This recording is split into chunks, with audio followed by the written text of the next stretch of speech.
See, I don't think those look too bad. And they serve their function. Boys have a place to put their backpacks when they get home from school. They know where they go, and they're easy to make. And that's a good segue into what wood is acceptable to use. I love mahogany. I always have. Love cherry. Bird's eye maple is gorgeous. I love all the different species of woods. And I've seen a lot of people say, you know, pine, don't use it. Or pallets, just throw them away, they're trash, they're garbage. But those backpack holders were made out of recycled pallet wood.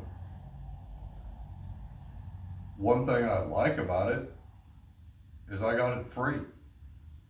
I have yet to go to the big box store or to any wood supplier and get any wood free. Now, in saying the wood was free, there is more work that goes into making it usable. And I would never use pallet wood for something that I wanted stained unless I was okay with where I have to fill in the knots or the nail holes, or where I've had to glue it back together. I've done that and it worked great. But the point is, I've got tons of wood that I've gotten from remodels where they've torn studs out, 2x4s. I've got this whole shelf of pallet wood. I actually had 80 pallets dropped in my yard. The guy got paid to haul them off and was headed to the dump with them. And he said, hey, you want them? I said, sure. Could I use all of them? No. But I took some of that wood, got straight edges on it, planed it down so that it was all the same thickness, glued it together, and made those backpack holders. Not the only thing I've used pallet wood for, but that's a good example, because I'll show you something now that I have this.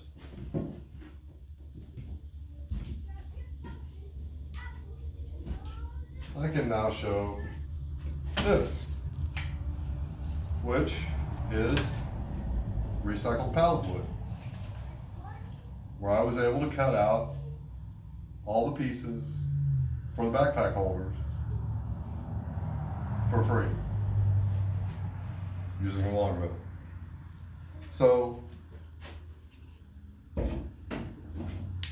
I'm not saying you can only use pallet wood, you can only use pine. I'm saying look at what you're using it for. Are you building fine furniture? Are you building a bookcase? Are you building an island? Are you building a bed? What are you building? Then look at how you're going to finish it. If you want the wood grain to show through without blemishes, pallet wood's probably not going to be a good choice. But if you want, say, a proof of concept, you've got this idea and you think it would do great, but you don't want to spend an arm and a leg, almost literally with lumber prices they're at now, to see if you would really like it once it's finished. Why not pick something cheap? If you have sheets of MDF, use them. Know what you're using. So if you're getting old countertops and you can get some usable MDF out of that, great. Just know you're going to lose some to a lot. It all depends on the condition you get it in. You're going to lose some of that getting it back into shape to use. You're going to have, for me in pallet wood, I'd say probably 50 to 75%, yeah, I know that's a big range, of the wood that I get, it's got at least one good side, and probably 50 to 60% has two, but I've got a planer and I've got a table saw. And we'll get into how to join on a table saw and how complicated of a jig you really need in another video. But the point is, making things should be fun. If you don't like gluing up panels, don't do something that starts off with, narrow wood. It's as simple as that.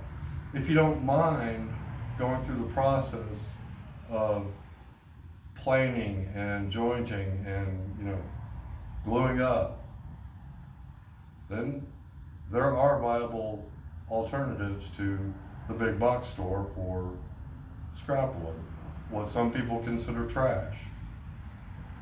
I don't care who thinks you can't use pallet wood for anything.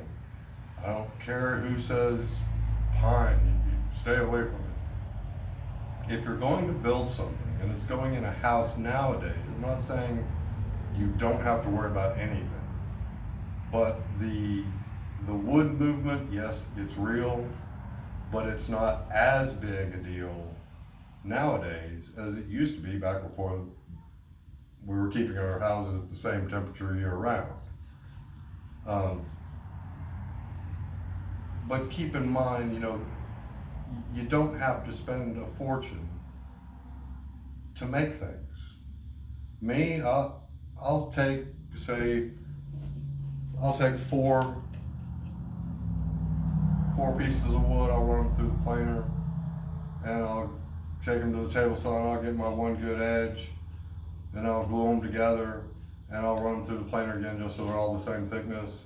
Or now I can put on this and I can surface it.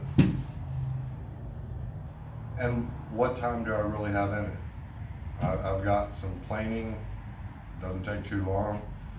I've got some straight edges and some gluing. The gluing just sits there. This isn't, let's devote a whole day to doing 4 pieces of wood and getting a panel out of it. This is, I've got some downtime because I'm waiting on another piece of the project, or I'm waiting on this thing to finish, or I'm trying to figure out how to do something else for another project. I can think while I plane. You stick the wood in, let it do its job.